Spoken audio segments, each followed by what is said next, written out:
The Mandalorian and Grogu. We've watched them survive several shootouts, make tons of friends, eat nearly all of someone's children, and make hard choices between duty and matters of the heart. These two have been through a lot together, and it shows. It's been a long road, so let's go back and cover all of the long and storied history of this little family. Hey, never touch the buttons.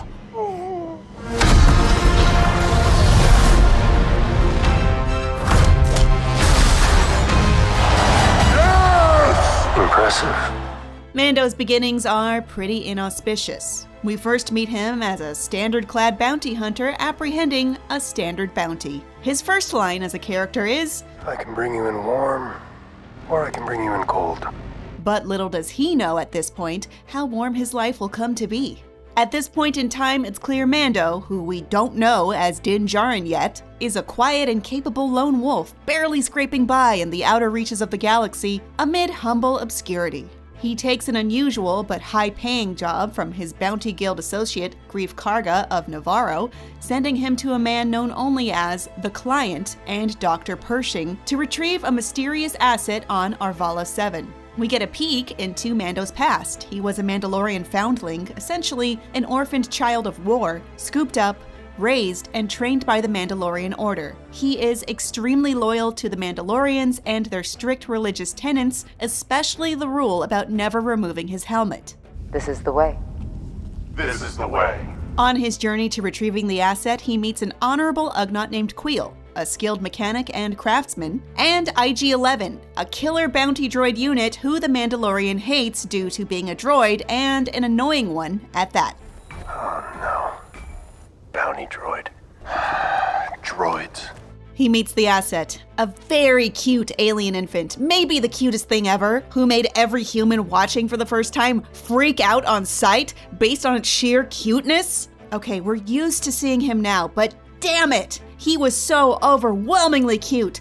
The world craved merch of the child that simply didn't exist fast enough. Mando shoots the IG unit after it demands the cute baby be shot and takes the baby back on the journey through the desert. And the journey to parenthood. This little scamp, known at this point as the child or the asset instead of the given name Grogu, is very precocious. Spit that out. But helpful. Turns out Baby is a strong force wielder and gets his new caretaker out of some serious scrapes, like taking out a mudhorn to save his life and thereby earning the Razor Crest ship back from the Jawas. Mando takes the magical cutie pie to the Client, accepting the payment but not getting answers on what will become of his cute new friend. Correctly, assuming the worst, Mando comes back for him, but not before trading his Beskar bounty for a new set of incredible, rare Beskar armor. Guess that's what happens when rare metals are also money. However, in saving the child, Mando breaks one of the basic rules of Bounty Hunter Guild neutrality, even if the Client and the company he keeps are clearly post-war Imperial sympathizers. Mando is now an outlaw hunted by every bounty hunter in the guild, even if he had good intentions.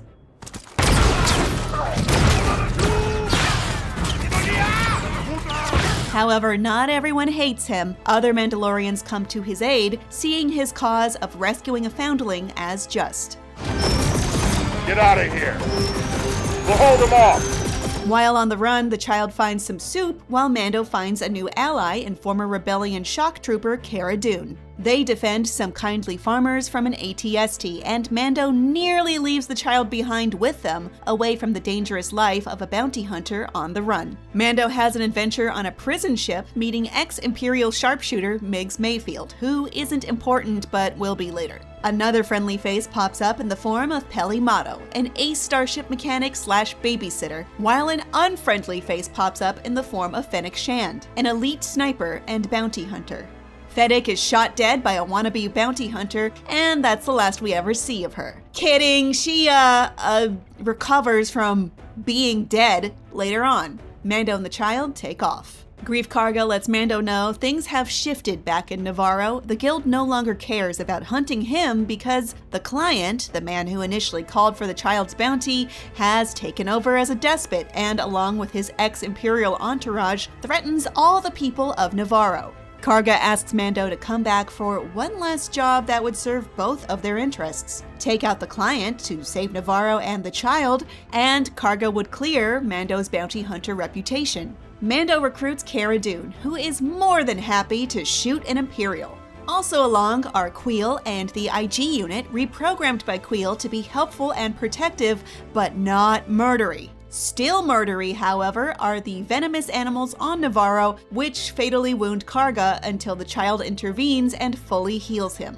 Karga reveals his plan was to double-cross them and steal the child, but has changed his mind, sowing so much goodwill and trust. The new plan is to send the child off with Queel, protected in the Razor Crest, while Karga and Dune pretend to bring an arrested Mando to the client. Shooting ensues, and there is a massive Imperial presence, much more than anticipated. Heartbreakingly, Queel is shot dead by them, and stormtroopers predictably abduct the child, rudely at that. I said, shut up. But fortunately, IG-11 saves the child as its new and improved killer nurse droid programmed self. Meanwhile, we discover the client was never the Imperial puppeteer after all. He works in service of Moff Gideon, an old-school, legendarily cruel, Force-obsessed Imperial officer who brings massive firepower in service of recapturing the child. The gang shoots out in their stronghold, and Din Djarin reveals his name is Din Djarin when he believes he's on the verge of death. The child saves the day by repelling a massive fireball with his force powers, and they all try to escape in underground tunnels previously occupied by nomadic Mandalorians. As a historical note, all Mandalorians exist in small nomadic bands in scattered covert strongholds after the fall of Mandalore, which took away their central home years before the events of The Mandalorian. Din's circle inhabited this area but was forced to move out after coming to his and the child's rescue a little earlier. Though it looks like most of them were not able to escape before Imperial forces hunted them down, leaving only a few, including the armorer, alive. She, as his superior, charges Din to take care of the child and seek the galaxy for his own kind. You are as its father. This is the way. Declaring them a clan of two under the Mudhorn signet. She also gives him a jetpack before sending everyone out and soloing a group of stormtroopers, so she's a pretty incredible ally. Djarin, Dune, Karga, IG, a protocol droid, and the child continue their escape through the most normal of locations, a lava river that bottlenecks by Gideon's forces that they absolutely can't stop. IG-11 announces it will use the logic of its self-destruct protocol to kill the stormtroopers and itself. But you'll be destroyed. And you will live, and I will have served my purpose. They shoot out with Gideon, and Din plans a charge on Gideon's TIE fighter.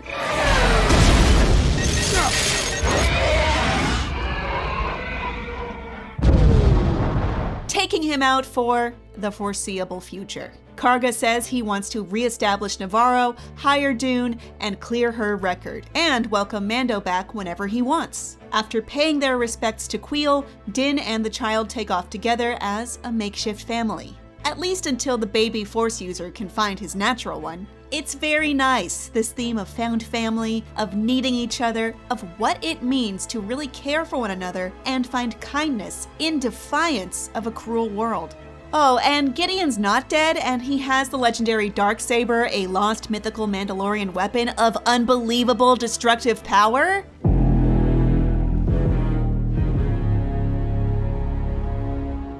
When Season 2 touched down, the Mandalorian series was at peak power. Now the audience knew that all of Dave Filoni's until this point mostly animated canon was all on the table. Plus, Baby Yoda fever had swept Earth and there was no cure in sight. However, Season 2 would bring an end to everyone calling the character Baby Yoda, which is fine with me. When we pick up, the Mandalorian Din Djarin is trying to find other hidden Mandalorians to hopefully help him get the child to his own kind, taking them to the far reaches of Mos Pelgo on Tatooine. Because we can't ever have a Star Wars entry without tons of Tatooine. We meet another character to remember for later, Marshal Cobb Vanth, who is pretty much a Star Wars Old Western sheriff who almost single-handedly protects the town from evil forces. Curiously, he wears Boba Fett's armor and is definitely not a Mandalorian, or Boba Fett. Djarin helps Marshal Vanth and the newly allied Mos Pelgo and Tusken Raider clan take out a huge crate dragon endangering the area in exchange for the sacred Mandalorian armor, and he makes a friend along the way. This is the basic template for some of Mando's best adventures. The duo show up to a new location to help the locals fight off malevolence, almost always caused by Imperials, and making new loyal friends in the process. For instance, a Kerm Ribbit lady trying to reunite with her husband despite losing some cargo? And by cargo, I mean her spawn? No. That is not food. New Republic Captain Carson Teva, and 3 Mandalorians, Bo-Katan Kryze, Kosha Reeves, and Axe Woves. Bo-Katan is that Bo-Katan from the Clone Wars and Rebels animated series, the last of the royal family of Mandalore who wishes to restore the Mandalorians and their homeworld to glory. Her clan reveals that Din Djarin's clan is actually from a fundamentalist sect that never removes their helmets, and actually, most other Mandalorians remove their helmets and aren't all weird and literalist about it. After Din helps the other Mandalorians take a ship full of weapons from Imperials, Bo-Katan tells them how to find her Jedi friend, and of course, it's Ahsoka Tano, an elusive and powerful Jedi heavily featured in animation, and from here on, live action.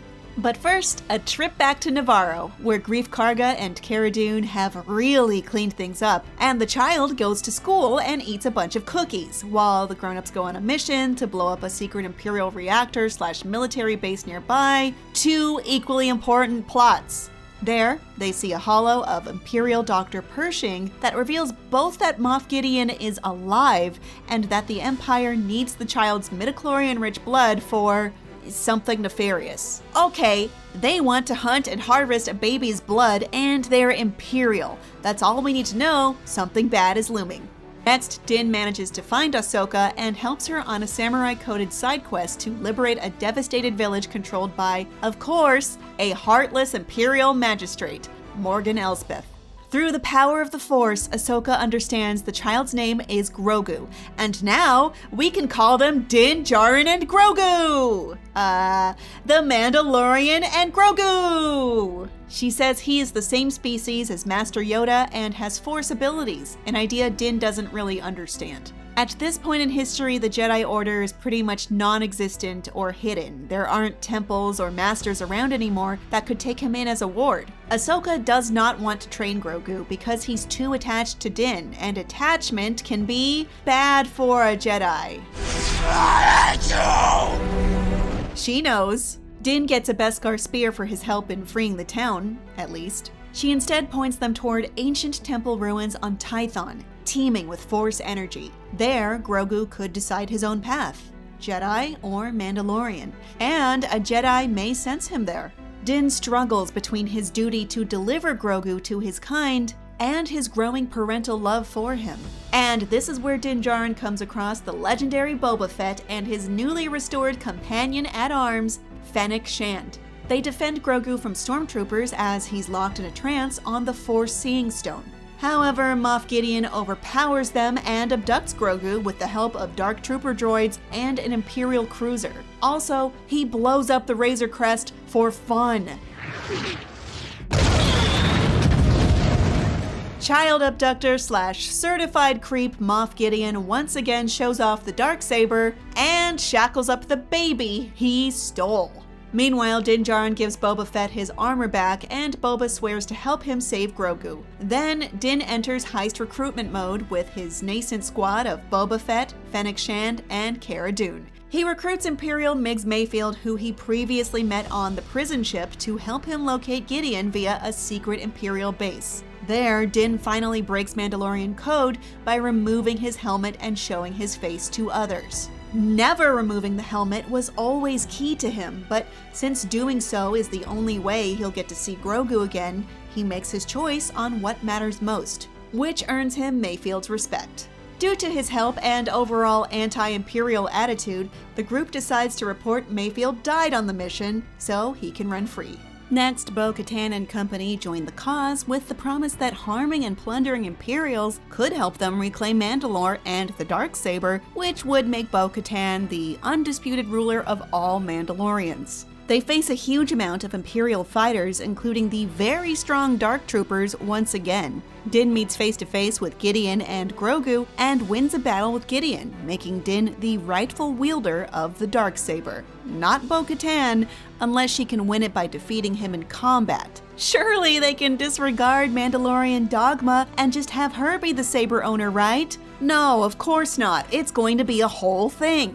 No time for that. A whole squad of killer Dark Trooper droids descends on the team and will surely kill them when none other than the absolutely goated Luke Skywalker himself shows up to easily destroy every single one. Turns out he sensed Grogu on the Temple Seeing Stone. Din gives Grogu to Luke and R2-D2 in the belief his Jedi training comes before their bond. He shows him his face for the first time, again breaking Mando code to say goodbye, even though Grogu doesn't really want to separate either. Everyone's heart breaks. Why are the rules so strict? Season 2 ends with a very cool Boba Fett teaser. In retrospect, some have found this teaser very misleading. What kind of Malian teeth be?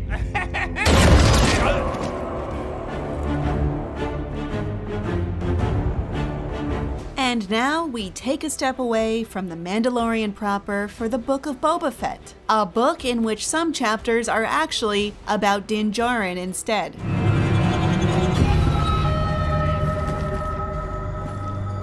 At this point, he wields the Dark Saber, which he inexpertly handles during sad, Grogu-less bounty missions.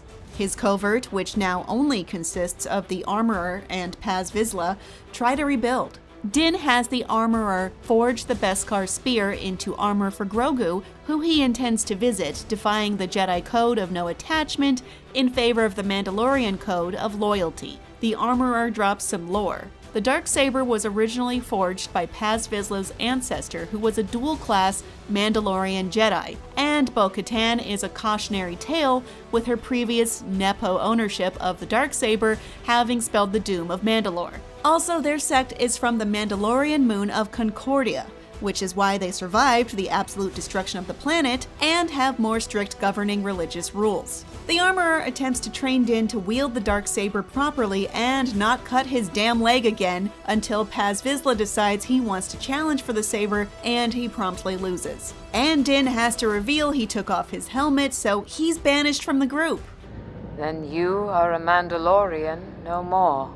He flies commercial to get a new ride, a tricked-out N1 starfighter from his buddy Peli Motto. He takes off to find Grogu, where we learn Luke is building a new school that certainly isn't doomed, and Grogu is having a hard time in his training.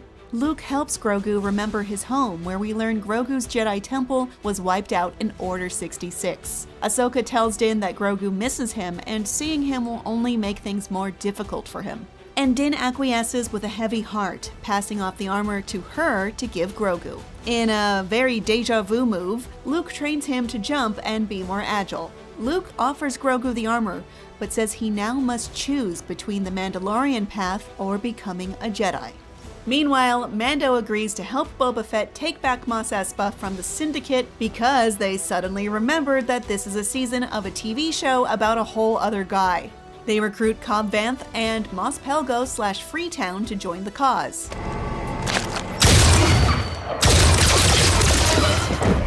Or maybe just Mos Pelgo/Freetown. Grogu arrives at Peli Motto's door in an X-Wing, meaning he made his choice. Din pledges to see this through with Boba Fett, even if it means death. But luckily, they don't die because Baby Ex Machina saves the day! Twice!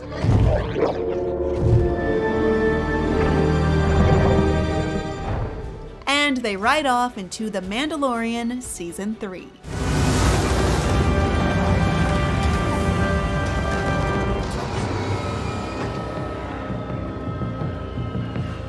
There is only one way Mando can redeem himself for taking off his helmet in the eyes of the covert.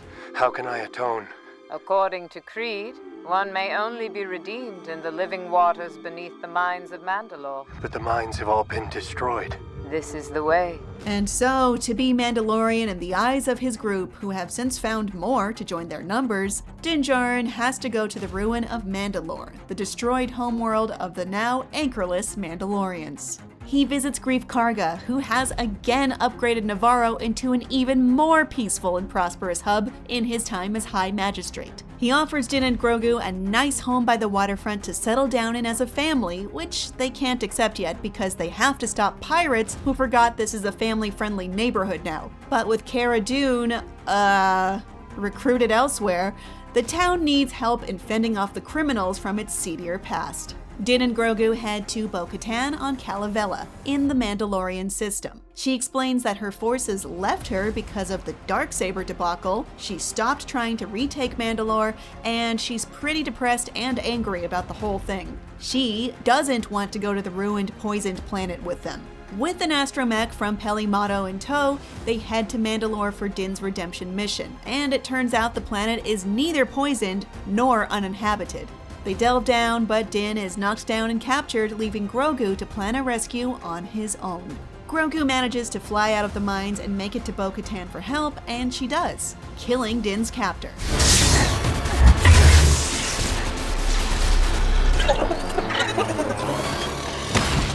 She agrees to take him to the living waters, where she has to rescue him yet again, but spots a legendary Mythosaur, the allegedly extinct symbol of all Mandalorians. On the way back, Imperials strike and blow up Bo-Katan's home, and they make a hasty retreat. Satisfied with the mission to Mandalore, the Armorer says Din and Bo-Katan are both redeemed and are welcome to the Mandalorian Creed. They work together with the group to save a foundling taken by a raptor, and Bo-Katan changes her way of operating, adopting the new methods of her new group in earnest. The Armorer forges Grogu some more Beskar, a comically huge piece that will probably take him 200 years to grow into. Meanwhile, the pirate problem on Navaro has grown, so Captain Carson Teva, on behalf of Greef Karga, turns to Din and his covert after getting little help from Republic bureaucrats. They agree that it's in their creed to save them, and they kill the Pirate King and drive all the pirates out.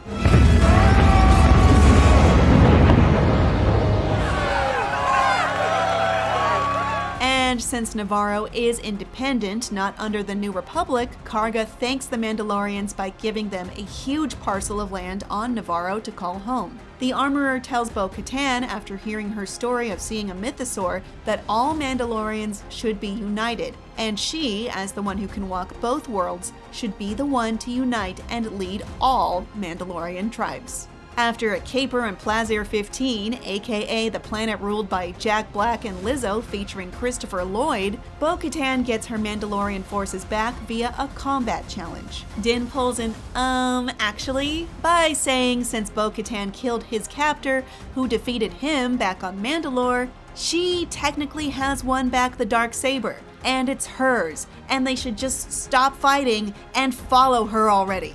Grogu gets knighted for some reason. It's all good stuff. As it turns out, Moff Gideon was rescued from his prison transport and is back pulling strings with the Empire. Actually, there's a whole group of secret Shadow Imperials jockeying for power in the absence of Admiral Thrawn as they try to make a comeback in the galaxy. Gideon charges them with stamping out the Mandalorians before they can retake Mandalore and be a thorn in their sides again. The Mandalorian tribes meet on Navaro, where Greef Karga has re-engineered IG-11's corpse into IG-12, a base motor function vehicle Grogu can control and ride in. Don't think about it too much. Yes. Yes, what? Yes. Yes. Yes. Yes. Yes. They head out as a group to Mandalore, and after some inevitable shoving, they work together and fight off an Imperial ambush, leaving Paz Vizsla to sacrifice himself and Din Djarin captured. While Moff Gideon sports maybe the goofiest armor ever, but it's formed from Beskar alloy, and he plans to co-opt Mandalore and its culture for himself and the Empire. Boo! The rest of the Mandalorians, led by Bo-Katan, regroup and fight the Imperials.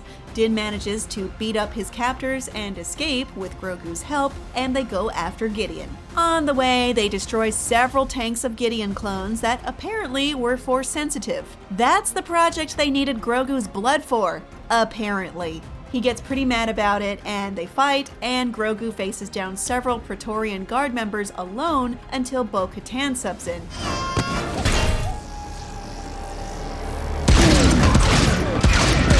However, Gideon is able to break the legendary Dark Saber, but Bo-Katan realizes the true Dark Saber is the friends they made along the way, and teamed up with Din and Grogu, they defeat Gideon. Later, the Mandalorians have reclaimed their homeworld and are inducting foundlings into the Creed, back in the sacred living waters after a long absence. There, Din finally makes it official. Then I will adopt him as my own. This is the way. And Grogu becomes Din Grogu, Mandalorian apprentice. Wait, does that mean Din is his family name? I thought it was his first name the entire time! Damn it! Bo-Katan lights the Mandalorian forge, signaling their return as one people, while Din and Grogu go off-world to start Grogu's training, and he tells Carson Teva he'll help him take down Imperials as a contractor.